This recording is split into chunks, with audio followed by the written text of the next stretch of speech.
Okay, we're live. Hi everyone. Very happy to be live with Laura Marshall.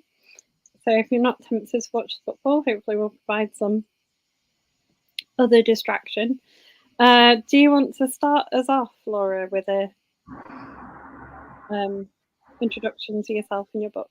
Sure, yeah. So hi everyone. If whoever's not watching the football, I'm Laura Marshall, and I write psychological thrillers. So I'm the author of 5 now psychological thrillers. My first one was Friend Request, which came out in 2017, and then I've had another 4 since then. And my new book, which I've got here handily. This is my new one. It's called A Good Place to Hide a Body.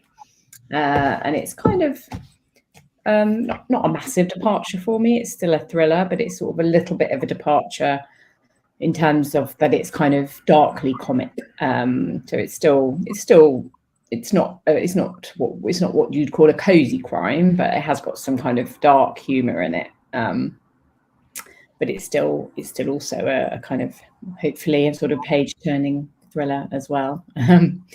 So it's yeah. It's quite start us off with a sort of an intro to your main characters. So the book is about, the main character is a woman called Penny, who is a 50-year-old woman, which is my age. So she is kind of sort of classic sandwich generation. She's got elderly parents who are starting to need a bit more support. And she's also got a teenage son who has got various issues. And one of the main problems that her parents are having is that they still live in their family home that they've always lived in, but it's becoming kind of increasingly dilapidated. They don't have the money to do it up. They're struggling with kind of cost of living and trying to pay the bills. So as a solution, Penny suggests that they take a lodger in their basement annex, which they've been reluctant to do, but they kind of realise they need to. So in the end, they agree that they'll take a lodger. And anyone who's ever read a psychological thriller will know that's never going to be a good idea in a crime novel. So they get this lodger who is a man of about Penny's age, about 50, called Cooper. And at first he seems very nice, obviously, but it gradually becomes clear that he is not a very nice person. He is dealing drugs from their house and just making the parents' lives an absolute misery. So the parents are in their 70s. People seem to like them as characters. They're quite good fun as characters. They were fun to write as well. Anyway, so the lodger turns into a total nightmare, and this is not really a spoiler because it says on the back of the book, eventually the parents kill him. And that happens about halfway through the book. And then the rest of the book is about Penny trying to help them cover it up. And so the first half of the book is kind of what's going to happen, how's it going to play out, and then the second half of the book is, are they going to get away with it? But I think you kind of want them to get away with it because he's awful and they're great. So although they are it's a slight kind of inversion, because although they are the killers, you want them, they're also the heroes and heroine of the story, the parents, really, and you kind of want them to get away with it. So it's whether they will and how they're gonna kind of go about that, where they're gonna put him. So we've got Samantha and Laura watching. Both saying no football for them. No football, yay! It's a solid avoidance thing. Lots of people don't want to watch football. No, that's true. Yeah, no, I mean, I don't seem to know any of them, but my sons have been dispatched elsewhere to watch it, and my partner's watching it in the other room. So. My partner is playing video games. Okay. Sam says she's not condoning murder as a solution, but it sounds deserved. No, well, I think it is. I think it is. I hope that that's how people feel, and the people that have read it so far, like the bloggers and kind of early reviews, seem to, lots of people have said, I've never hated a character as much as I hated this man, and are kind of firmly on the side of the parents. So I think I sort of got that right from early reviews anyway.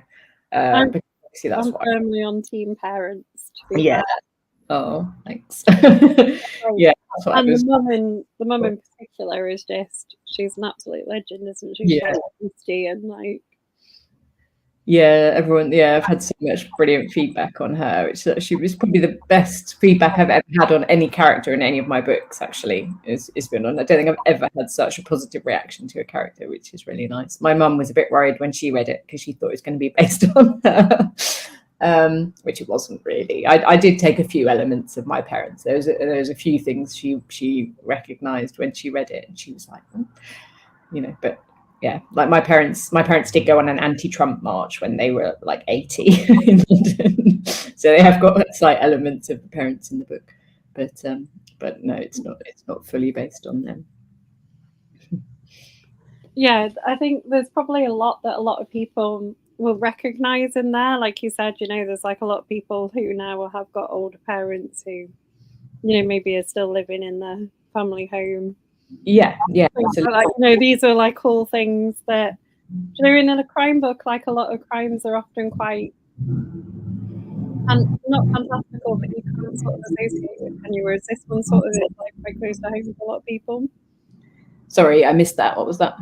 I said in a crime book, a lot of the crimes, obviously very fictional, aren't they? Whereas yours, this one will probably feel quite close to home for a lot of people. Yeah, I mean, in some senses, it's a bit fantastical, but at the same time, I think it's got that thing which I always actually try to do in my books, is to make the reader feel, oh God, what would I like to imagine themselves in that scenario, and to think, what would I do in that scenario? That was sort of how I got the idea for the book. Was it was sort of in a conversation with my agent, actually, when I was trying to come up with different ideas for my next one, and she said, there's a lot of books about how far would you go to protect your child. That's a big, there's lots of psychological thrillers that start from that question, that premise, which is obviously a really interesting, question to ask. But she said, there's, I don't think I've read anything which says how far would you go to protect your elderly parents. And, I think people of my age, who've got parents who are getting older, that it's quite relatable in that how protective you start to feel towards them, in that kind of role switches from parent to child. Obviously they're protecting you, and then it slowly you start to feel very protective of them. And that's one of the things that that I talk about in the book, and the issues that the book brings up. And the other thing in that vein is is about how Penny, in the course of the story, how she sort of rediscovers her parents as people, because she is starting to see them, as I think it's really easy to do as your parents get older, as a bit of a, not a burden, a kind of a responsibility. And you're like, oh God, they're not taking their pills properly, and they start to lose. She's lost the ability to see them as the people that they are, the interesting, kind of vital people that they are. And that's something that she kind of gets back, through them murdering someone and trying to help them cover it up. Bit of an extreme way to go about it, but that's again one of the things I like to, in my books, I like to explore those, in the context of crimes. But my books are always very much based on the main characters are ordinary people. They're not policemen, they're not detectives. They're ordinary people caught up in something extraordinary. So I always like to bring in an emotional strand to the story as well. And that's, that's kind of where it comes in. This is Penny's relationship with her parents, and also with her son, who is having some issues of his own. And also, so I just also thinking about, what it's like to be a 50-year-old woman, which I am myself, and that being caught between the parents and the son. And also she at the beginning has a bit of a romantic interest in Cooper, so I was kind of exploring what it's like, dating in middle age, what that's like, which I have also done myself. So yeah. Nice. Not something I've had to experience, like dating in middle age. Yeah, it's quite fun. Yeah, probably. I don't know. I haven't dated for a very long time. No. Yes, yeah, it's quite an interesting experience. Yeah, I often think that like now because it's all like online and stuff, isn't it? I'm like, I don't think I'd want to. Well, that's how I met my partner, on an online dating site, actually. Yeah. He was actually the first person I met, so which is what I've learned now, is that's incredibly lucky, because I think it's a bit of a jungle out there, the online dating world. But I think I was just very lucky. Oh, that's nice. Yeah, because I was thinking about like I've got older parents, but mine have moved around a lot, so we don't have a childhood home. Okay, yeah. I'm quite amusing my parents because they've like gone, we've lived here too long, the house needs decorating. Normally we would move before this was a problem.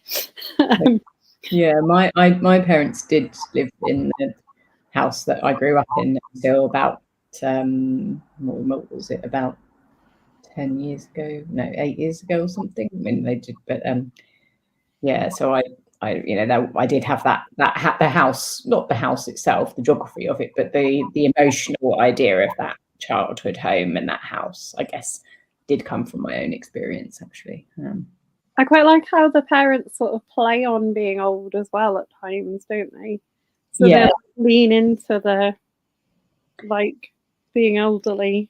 Yeah, exactly, to get away with stuff. So yeah, that, it's that sort of idea that older people are kind of invisible and nobody thinks they could possibly be doing anything interesting. And Sissy in particular will play on the idea of, she'll kind of act the part of a sort of slightly vague, dotty old lady to get out of, awkward questions that the police might be asking her. And it works quite well.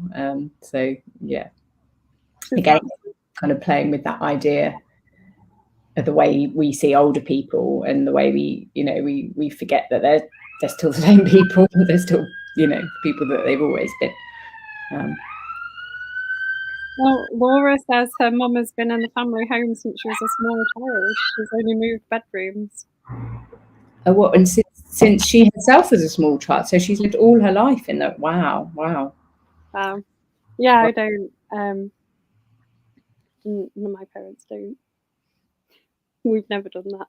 No. If Laura also said, if you can meet one of your characters for a drink down the pub, who would it be and why?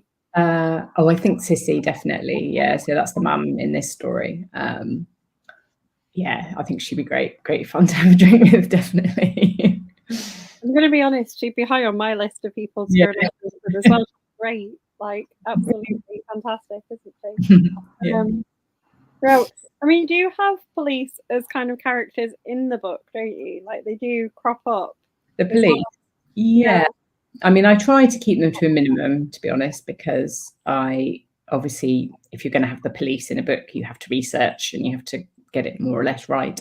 And I don't like to be too constricted by the bounds of reality, really, when I'm writing my books, because they are a little bit,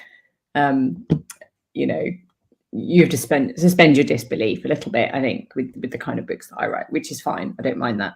But I'm not trying to write realistic police procedurals. That's just not what my books are. But at the same time, I don't want to get things massively wrong. So, and usually, because there's usually always a crime in my book, at some point, the police generally tend to have to be involved a little bit. So what I usually do is write the scene the way I want to write it, getting the information across that I want to get across and how the police are, how I want it to be, and then I will get it checked. So there's a writer called Graham Bartlett who writes police procedurals himself, but he's also, you may have heard of him because a lot of authors use him as a consultant. He's also an ex police officer himself, many years, and he runs a sort of consultancy where he will read your stuff and tell you if it's ridiculous. He'll tell you what you've got wrong in terms of police procedure. So I always say to him, I just get him to do quite a light touch reading of it. I sort of say to him, it doesn't need to, I'm not trying to write 100% accurate police. I just want you to tell me if I've done anything that's utterly ludicrous, and anyone who knows anything about the police will read it and say, well, that would never happen. So I don't want that. So he's great. So he will kind of understand that and would tell me if I've used the wrong words for something that the police wouldn't use, or if the ranks of the police officers I've written are wrong, and or if they do something that they just simply wouldn't do. And then, but as I say, I mostly try to keep them out of it. But obviously, with this one, there was going to be police involved. And I think in all my books, at some point, the police have come into it a bit. But I try to keep them to a minimum. I'm smiling at your description of it because we love Graham. He's a legend. Sorry? We love Graham. He's a legend. Oh, okay, yeah. I'm sure. I thought you would know him because I know. Obviously writes great books himself now, and loads of authors use him. Yeah, he's lovely. Yes, he's in the group as well. So he was at our we do like a live event, and he came and headlined our live event this year. Oh, brilliant! Yeah, because he does lots of workshops and things for writers as well, doesn't he? For about police procedure and all that kind of stuff. He did a really good one at Literature Festival as well, where he sort of a modern police approach to interviewing someone from Jekyll and Hyde. Oh wow! Okay, brilliant. No, it was really cool actually. It was really good. Yeah. I think it's good when these festivals, because obviously people that go to them a lot, they can become a bit samey. So I think it's interesting when they come up with different formats like that. It makes for a really good experience, I think, for the festival goer. I think he's doing something at Harrogate next week, which involves, I don't know, solving crimes or something, I think. I'm not sure. Are you going to Harrogate next week? Yes, I am. Yeah, I love it. Yeah, it's like Glastonbury for writers. So, will you going? Will you be there? Yeah, I'll be there on Saturday. Oh, great. Oh, I'll have a look out for you.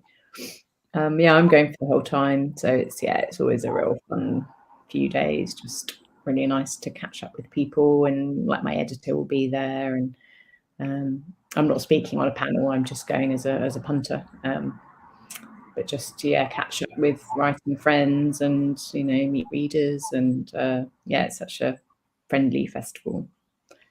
I sadly have to do the day job until Saturday. Oh. So, but it's only an hour away from my house, so I kind of don't know as much to go. Yeah. Have you booked on any panels for the Saturday? Yeah, I've got one panel. I think it's like a New Blood or a debut panel, or the New Blood panel. Yeah, that's always good. Yeah. I don't think I booked for that this year. Sam said, have you had to make any big changes after experts have taken a look? After experts have taken a look, no, not really. I mean, I've had to make big changes from after my editors have taken a look and done a structural edit. But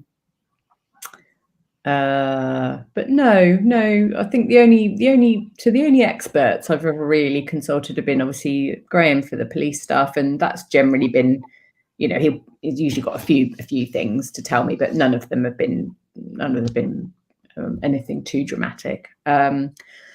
The only other thing I really researched properly was for my third book, which is called The Anniversary. So it's about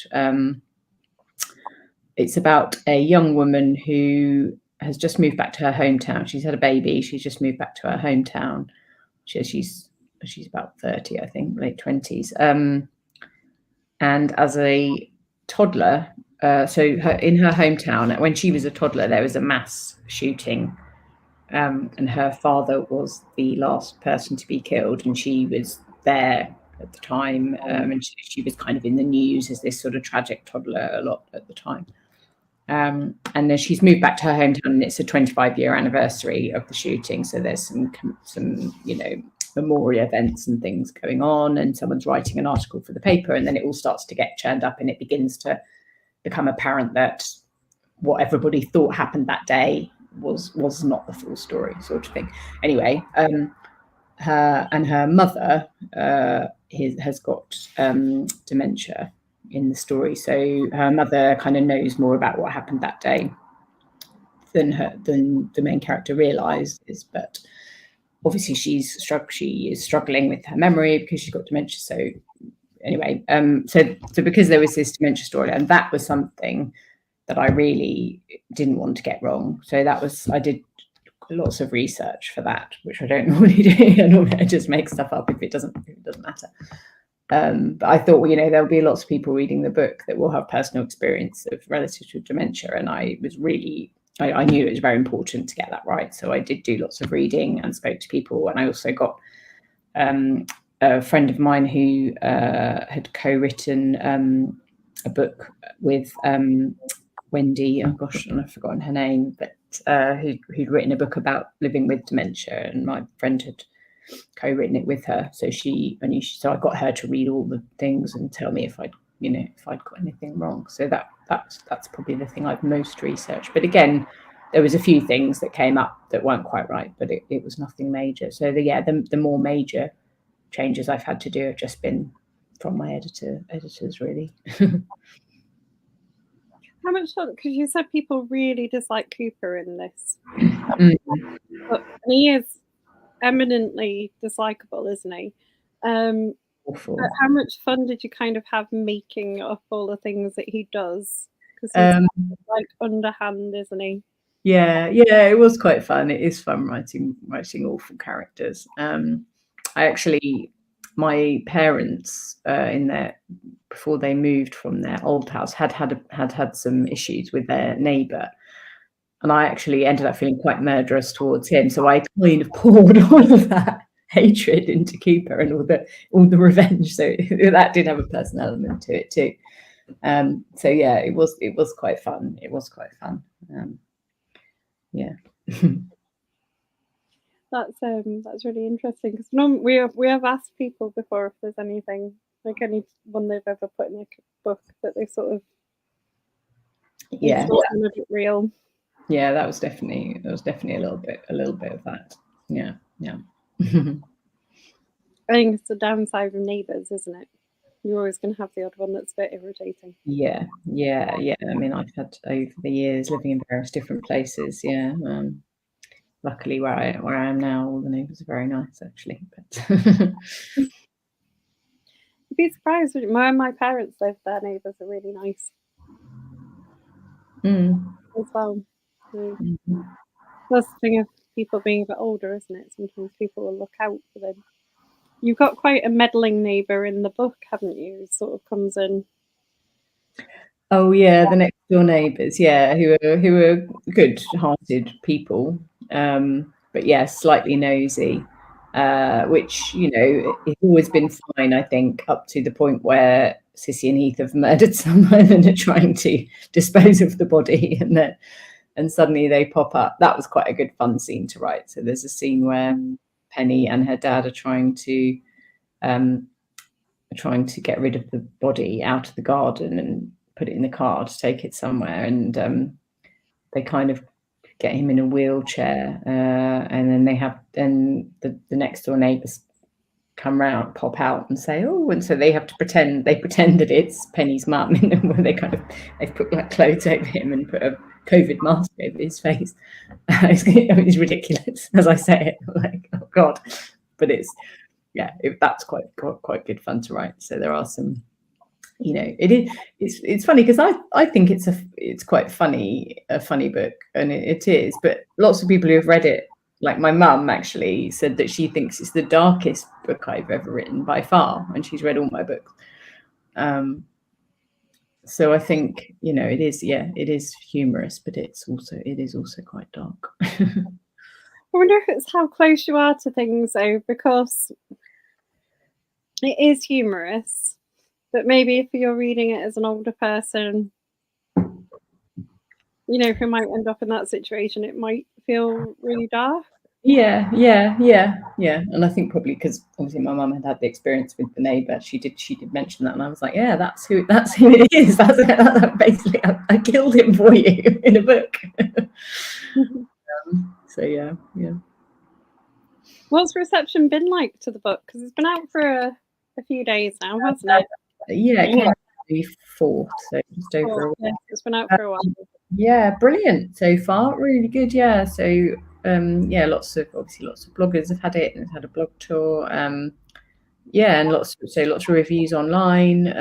They've been brilliant so far. Yeah. I mean, you know, I do read reviews, especially at first when a book first comes out. And it's obviously always really nice and reassuring and moving, really, when people write nice reviews of your books. But also, I know that as a book goes on down the line and more people read it, there'll always be not so good reviews, and I actually don't mind that at all, because if I look at the reviews for my favourite book, say one of my favourite books online, there'll be loads of bad reviews. It's so subjective, isn't it?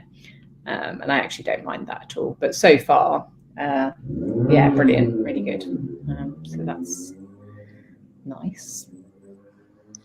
Did you have a launch event for your book? I had 2 actually, because I was like, you know what, I'm going to, because for my first book, Friend Request, came out in 2017, and I had 2 launch parties for that, a local one in Tunbridge Wells where I live, and one in London. And then after that, I had a very small local thing for my second book, Three Little Lies. The anniversary came out during lockdown in 2021, well, in COVID times in 2021, so I couldn't do anything for that. And then my 4th book, My Husband's Killer, came out in sort of later in 2022. So I think COVID-wise, I probably could have had something, but I was just a bit kind of jaded and didn't bother. And so actually for this one, I thought, no, do you know what? So this book is with a new publisher. So my first 4 books are with Little Brown. This is published by Hodder and Stoughton. So it felt like, and because it's kind of a bit of a fresh genre, and also I just think, it's quite difficult,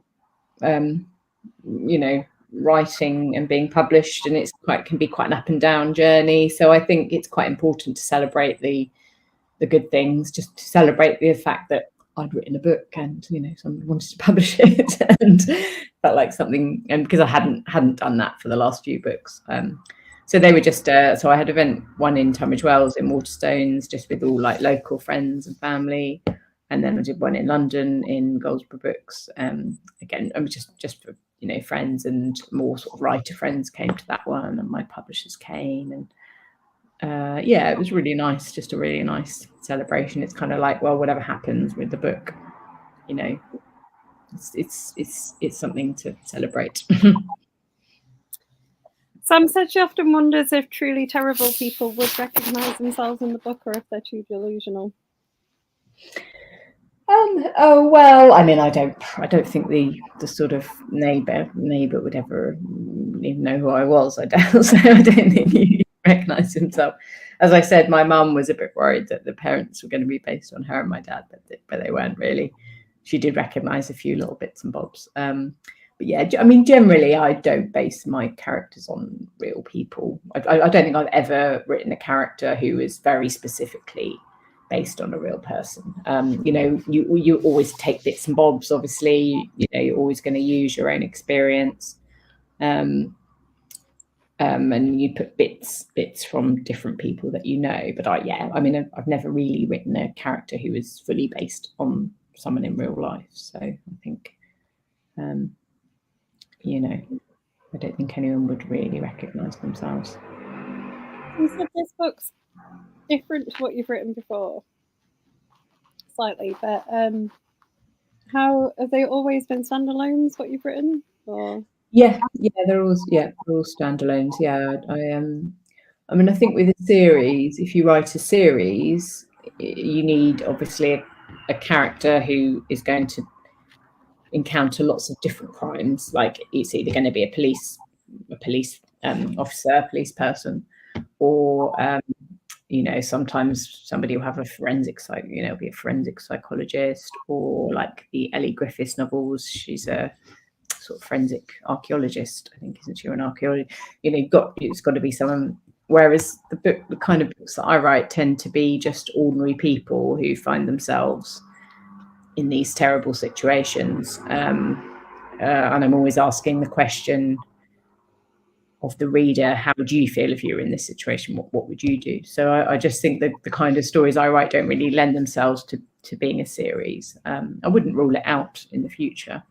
but I quite enjoy as well. I quite enjoy the fact that every time I start a new book, it's fresh and completely new characters. You know, because that's fun. It's fun to make up new characters, new situations. I think the success of the Thursday Murder Club with like older people though could lend you to having a series of slightly avenging older. Yeah, well, it's funny you should on the rampage. Do you know what I mean? I feel like you could continue this theme on. Well, I am. It's funny you should say that, because I'm writing my next book now, which will hopefully be out this time next year. I'll get it finished in time. And I have carried on the theme of rampaging older people, yeah, because it's so fun to write and people seem to like it. And I just had this idea. So it's about it's basically about so the main character is kind of in her mid-60s, and she at the beginning of the book, she's diagnosed with cancer. So I was diagnosed with breast cancer myself at the beginning of last year, and went through treatment and everything last year. So again, I do like to mine my own experiences for my kind of emotional experience. I'm fine. I'm doing fine now. I'm well now. So anyway, so she gets diagnosed with cancer, and it's sort of not great prognosis, and that kind of throws her into thinking she wants to give some meaning to what she thinks could be the last, chapter of her life. And then she finds out, her friend sort of confesses to her that her husband is controlling and sort of mentally abusive. So she decides that she's going to kill her friend's husband, basically. And then, I don't really know. I'm kind of in the midst of writing it. I haven't even finished the first draft yet, so I'm not entirely sure what's going to happen. But it's definitely a kind of avenging angel sort of scenario. And again, I feel like you could have an intertwined universe of them, so occasionally they cross paths. Yeah. Oh yeah. So she could be friends with Sissy, a crossover episode. That's a brilliant idea. So it's not necessarily a follow-on, but you just kind of occasionally meet the other ones. Yeah. No, that's actually a great idea. Yeah, I like that. I'm really invested in an extended universe of these slightly righteous. Yeah. People don't really care anymore. It's sort of like revenge on society. Yeah. I think it's definitely got movie rights and all sorts. Yeah. Well, this one actually the rights have been sold for TV, for A Good Place to Hide a Body. So actually my agent sold the TV rights before I even had a publishing deal, which is quite unusual. So that doesn't mean it will get made, probably won't get made, but it's been optioned for TV. So yeah, you never know. Sam, who's watching, her favourite question to ask, and it's a great one, so I steal it gradually, is when they do make the TV adaptation, what character would you like to play?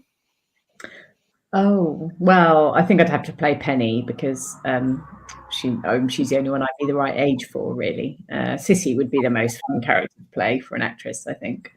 But obviously I wouldn't be old enough. So if age was no barrier, I'd play Sissy, the mum. But realistically, I'd probably have to play Penny, because I'm her exact age. She's we haven't really mentioned her son in it as well, have we? Because he's like an incidental character, but he's quite an interesting. Yeah. So she's got this 19-year-old son called Zach, who's just started on his first term at university, and he basically smokes too much marijuana, and she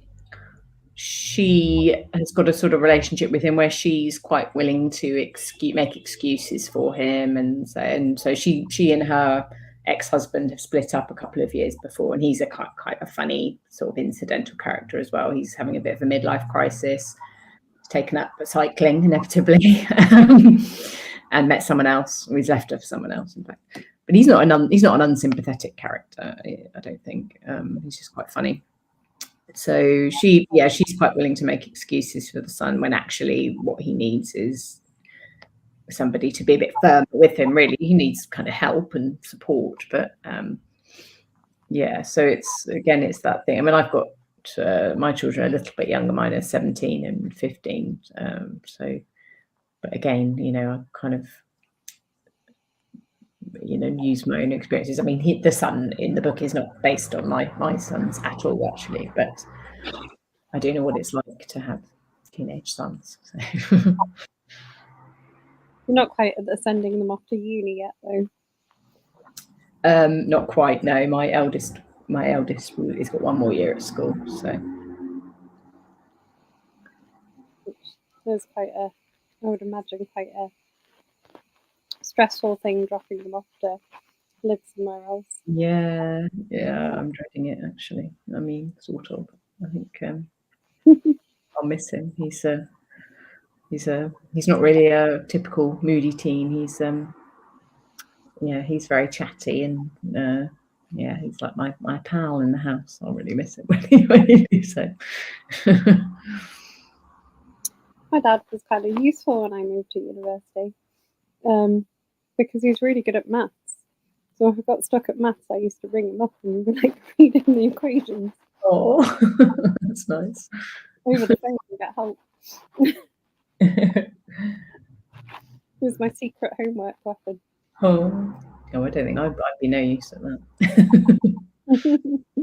I wouldn't be either. I'm terrible at maths. But yeah, me too. Sam says, what led you to a career as a writer? Well, I'd always wanted to do it. Always, all my life, really, as far as I can remember.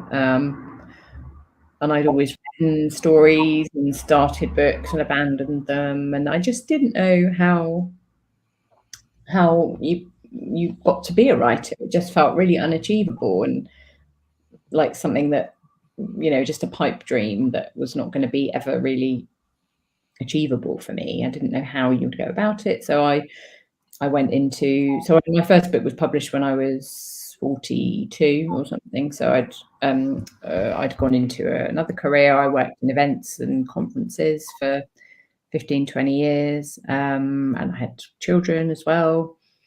So I was kind of busy doing all that and just had sort of put it on the back burner, but it was always my kind of dream. And then, I don't know, when I was about 40, 41, I had this idea for a book, which was the book that would become Friend Request, which was my first book. And I just had this one sentence idea, which was that, what if the girl who you got a Facebook friend request from the girl that you bullied at school, but she's supposedly been dead for 25 years. So that's where the book starts. She gets this Facebook friend request from a girl called Maria, who she was friends with and then bullied at school, but she died when they were at school. So I just had this idea, and I thought it was a good idea, but I just didn't know how to make it into a book. But I don't really know what it was that made me pursue it at that time, because I'd had ideas over the years and started books and abandoned them. And I don't know if it was something to do with turning 40. Maybe I thought something like now or never kind of thing. So I, in the end, I did I looked for a course. I did a creative writing course with Curtis Brown Creative. And that was where I wrote a lot, just a 3-month evening course, like one evening a week. And that was where I really wrote quite a bulk of the book that would become Friend Request. And that was kind of how I ended up getting my agent as well, through doing the course, and also through entering. I entered a couple of competitions for unpublished which is the Lucy Cavendish Fiction Prize and the Bath Novel Award with that book, and was shortlisted in both of those, and ended up getting an agent. And then the following year, that book was published. So it all happened quite quickly for me, all slowly, because it had been 20 years that I've been wanting to do it, all my life really, 40 years. But once I started, actually, it did happen quite quickly. But I think it was just because I was lucky that I'd hit upon a really hooky idea. So the idea for that book, it was very easy to explain in one sentence. It's like, Louise gets a Facebook friend request from Maria, but Maria's been dead for 25 years, hasn't she? And that, having that very easily explainable hook is really important for a thriller, which I didn't really know, because I didn't know anything about the publishing industry. I didn't know any writers. I didn't know any publishers. I knew nothing about it. So I had no idea that having that hook is really, really crucial. But it turned out that it was, and I had kind of really just happened upon a really good hook without it really even knowing that that's what I'd done. Then everything really came from there. I mean, changed my career, changed my life. Do you write full time now? Or? Yeah. Which is brilliant, because I hated my old job. I didn't hate it, but I didn't really enjoy it. It was just a sort of means to an end, really. That's quite an inspiration to people who kind of want to start to write and maybe thinking they've left it. Yeah. I mean, I think it does feel like something that's unachievable, but actually, agents and publishers are looking for good books. It's not easy. I know I make it sound like it was easy, and it kind of was sort of easy for me. And it's not necessarily easy, but it is possible. And if you write something really good, then I think you've actually got a good chance of getting it published if it's really good. It's really good advice. Sorry, it's quite interesting to hear your story of how you got into it. Yeah.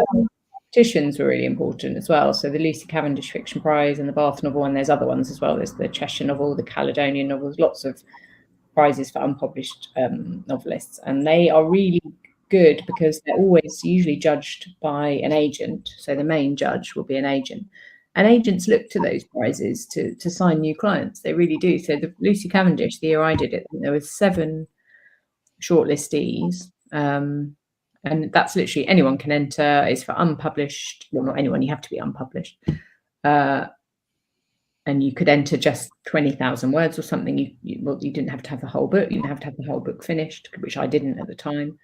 And the agent, the main judge, was from PFD, which is like a big literary agency. And there were 7 of us shortlisted, and I think out of 7, I think 4 or 5 have been published. 4 or 5 of us got agents, or actually maybe even more got agents, and 4 or 5 were published. So those competitions are brilliant, and the agents look to them to find new clients. Because lots of people from those. So the Lucy Cavendish in I don't know if it was the first year, I can't remember, but I think it was 2014. The winner, or I don't know if she won or she was shortlisted, was Gail Honeyman, who wrote Eleanor Oliphant, which obviously was just probably one of the biggest selling books of the last, however many years. So, yeah. Well, I think like the Curtis Brown course, there's lessons in chemistry recently as well. I'm pretty sure that like Bonnie Garmus did a Curtis Brown. I think she did. Yeah. I mean, they've had loads of successes. Alex Hay was on my course, who wrote The Housekeepers. Do you know The Housekeepers? That came out last year. So he was on my course. So he's a friend of mine. And Eleni Kyriakou, who wrote her book, the recent book, can't think of the name, the something of Zina Pavlou, which was on Between the Covers last year. She was also on my course. So there was 15 of us on my course, and I think maybe 4 of us have been published. So yeah, that's good going. What have you, when we're on those kind of things like courses and publishing and stuff, what have you read this year and really enjoyed? I read the thing I've really enjoyed recently was Harriet Tice's new one. It's called, I think it's called, what's it called? A Lesson in Cruelty. I think that's right. Came out this, yeah. I've never read anything by her. I don't know why, because I read that, I was like, oh my god, she's really good. Obviously, Blood Orange was her big. Was it Blood Orange? Her first book. Was her big first book, which I, for some reason, just passed me by and I hadn't read it. But that was brilliant. Really clever. You know, a really involving thriller, but also lots of kind of interesting questions and things to say, and about the sort of criminal justice system and the problems with prisons and whether prisons are working. You know, spoiler alert, no, I think no, they're not. But you know, told in such an involving story that it wasn't like being preached at. You know, it was just, it threw up lots of interesting questions, but a really, really great story and really good writing. I think she's brilliant. I really enjoyed that. What else have I read? I've just finished reading, this isn't crime actually, but I just read Sorrow and Bliss, obviously a bit behind the times. I think everyone was reading that a couple of years ago when it came out. That was brilliant. I really like Fiona Cummins, her latest book, which is called what's it called? Sorry, I should have been a bit more prepared for this, because I should have asked me. I love all Fiona Cummins books anyway. They're brilliant. Was it All of Us Are Broken, her most recent one? It was. Yeah, I think her writing is just, you know, obviously the stories are great and involving, but her writing is so beautiful, I think, and the emotion in her books. I think she's brilliant at that. I really like Joe Callahan's series, actually. I don't know if you've read those, with the AI detective. So the Blink of an Eye. Blink of an Eye, yeah. And then her new one I read actually not long ago as well, which again the name escapes me, but it's the second in the series. What's it called? You might know. I don't actually. No. I haven't read the second one yet. She did an interview with us for book one. Oh, okay, yeah. I mean, and I really loved those books, and I think it's not something I would have expected to love necessarily, because it sounds like it's going to be a bit sci-fi, doesn't it? Oh, it's an AI detective working with a human detective, but it doesn't feel sci-fi at all. It's set, I think, in the very close future, isn't it? Like a little bit in the future, but not much. But it's actually, you know, interestingly, it turns out to be more about what it means to be human, what it is to be human, and the fact that she has to work with this AI who's obviously can process enormous amounts of data in relation to the crimes that they're solving, and the main character is a policewoman, but the AI doesn't have the emotional capacity to understand why people might have done things and how they work together. I thought it was fascinating. Yeah, really enjoyed those. Yeah, it's an interesting thing, is that I quite like crime mixed with a bit of sci-fi. Okay. Yeah, it's not something I'd be drawn to normally, but I thought it works brilliantly in her books, and they feel very believable. Her books, it doesn't feel like fantasy, you know. It feels like something that could. And obviously, I think she said, you know, that, well, you probably know better than me if you've interviewed her, but I think she said that everything that's in the books is actually some technology that exists to some extent. She may have exaggerated the way that it's being used or something, but it's, you know, obviously it exists. The technology exists. So swinging back to yours, you the ones you've described as things you've really liked, you sort of talked about the characters. Do you think characters like being really believable, so like Sissy is like someone that you get really drawn to, is like a really important thing in a novel? Yeah, I think it is. I think it is for me as a reader. I think I find it important, and I think it's important for me as a writer to write characters who are believable, because sometimes the scenarios I'm writing might feel a bit unbelievable. You know, they're not things that generally happen to people in the course of their everyday lives. So I think if the characters are believable and feel like real people that you might know, it makes the books more relatable, and you know what, as I think I've said already, what I want my readers to feel is like, oh my God, I could end up in this situation, and what would I do? How would I feel? What would I do?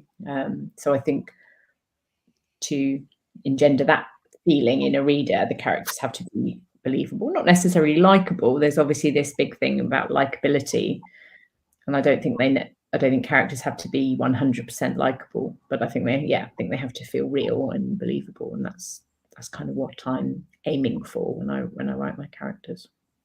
Do you often start with a question when you get started writing? You sort of seem to have like almost like a question at the heart of them, like, you know, what if you're protecting your parents? What if? Yeah, definitely. So friend request definitely started with that question. You know, what if you got a friend request from someone you bullied at school, and then what if they were dead? The anniversary, that was the one about the mass shooting. I got the idea for that listening to a Radio 4 program about the Hungerford massacre, actually, which happened when I was about 15 in the 80s or late 80s, and the program wasn't about the tragedy. It was about the town itself and about what it's like to live in a town that's kind of defined by a massive tragedy. Because to anyone that's sort of my age or older, you say Hungerford, you think of the massacre, like, because it was one of the first big news events that I remember as a teenager. And I just thought, oh, that's interesting. What must it be like to live in a town that's so defined by a terrible event? And then kind of leading on from there, what must it be like to be one of the to have been somebody that was a main player in that event, which my main character was, even though she was only a toddler.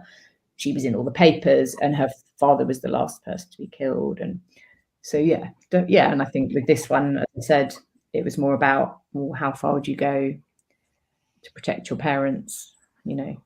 So yeah, definitely that's where I often start. Yeah, I think that's a good way. A lot of crime kind of stories do revolve around sort of questions like that as well, aren't they? So it's probably a good place to start. Yeah, because I think it gets the reader thinking, what would I do in this situation? And also, you know, it's how you get people turning the pages, because they want to know how these characters are going to get out of this situation. So one of my favourite old author chat questions, but you've not been on with us before, so I can ask you it. Is, would you make a graphic novel of one of your books?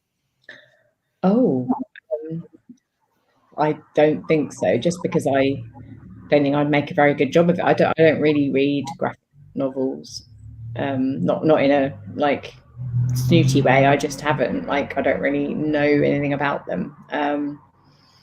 So I think I'll probably make a right hash of it, and I definitely can't draw, so I wouldn't want to be doing the drawings. I mean, I wouldn't be opposed to the idea, but yeah, I don't think I'd make a very good job of it, to be honest. I think, you know, I think you need to. I think with writing, you need to write what you love and know, and psychological thrillers are just what I love to read, and what I've been reading for years and years. I've always loved crime. I love reading crime. Even as a child, I used to read Agatha Christie, and a teenager. And so when I came to write, it was always going to be crime, because I just felt like I wouldn't know how to write any other kind of book. And I think I'd feel that way about graphic novel. I wouldn't know how to structure it and how it, just because I'm just not familiar with it as like an art form. Would you write sort of in a different crime genre than just kind of in the psychological? Yeah, maybe, yeah. I mean, as I haven't really thought of writing sort of police procedural, but yeah, possibly. Or I might, you know, sometimes I think I might write something that wasn't crime at all. You know, sometimes I have an idea for a book, but sometimes you have an idea and you think, oh, that's not a crime book, you know, and you can't always just randomly stick a crime in to make something a crime book. Sometimes it just doesn't work. So I definitely sometimes think I might write something in a completely different genre. Is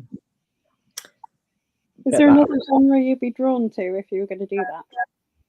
Well, probably kind of what you'd probably call like women's commercial fiction, you know, that sort of genre, something kind of with the sort of emotional heart that my books have, but without crime, you know.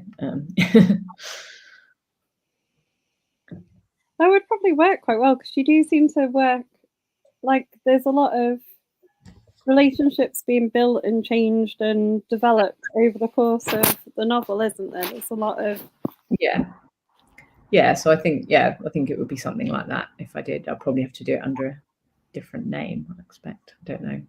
Not sure how that would work. I do know quite a few writers who write different genres under different names.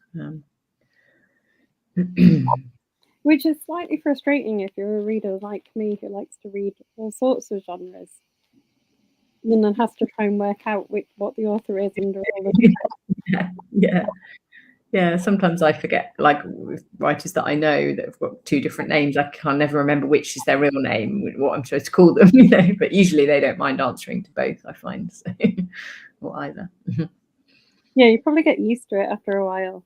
Yeah. And then you get the weird things, don't you? Like where Ellie Griffiths has got like her old sort of women's fiction books being published as Ellie Griffiths writing as Dominica De Rosa. Oh, really? Oh, I didn't know that. Yeah. Must be quite surreal to see. I suppose because she's got so successful under Ellie Griffiths that they want to give that push to the old books. Yeah. But there's just like the funniness of having Nikki made up no daughter name as your Yeah. Right, we've got a few minutes left. Remind the people who are watching what they're going to go away and buy. I hopefully going to go away and buy this. A Good Place to Hide a Body by Laura Marshall, or one of my other books, possibly. Prime Request, Three Little Lies, The Anniversary, My Husband's Killer. But yeah, so this is my new. Yeah, I'm proud of this. Actually, I do like. I'm not proud of all my books, but yeah, I think this is a good read. It's a fun read. I think a kind of gripping, fun, dark, funny, good read. I hope. It's got a really great cover as well. Yeah, I love the Like cover. it draws your eye to it, doesn't it? Yeah, I think the cover's really cool. Yeah, the colour really pops, and it's intriguing. It kind of tells a story, draws you in. Yeah, really, I love the cover. And it's quite unique for a crime novel, I think. Yeah, it's a bit different because they can be quite samey, can't they? Which I understand, because in a way, you know, the thing with the cover is obviously a big marketing tool for any book, and what they're trying to do with the cover is say to the potential readers, oh, this is one of those types of books that you like, you know. So when they do look a bit the same, that's kind of deliberate, because you're trying to signal to the reader, this is one of your books, you all like this. So you never, you know, so you, in a way, you don't want to go too far. But I think this is a good blend of, it tells you what kind of book it is, but it's also a little bit different, which is great. Yeah, it's really good. And then all that's left to say is thanks for coming on. Thank you very much for having me. I enjoyed it. It's been a pleasure. We know where we are now, so we can come back.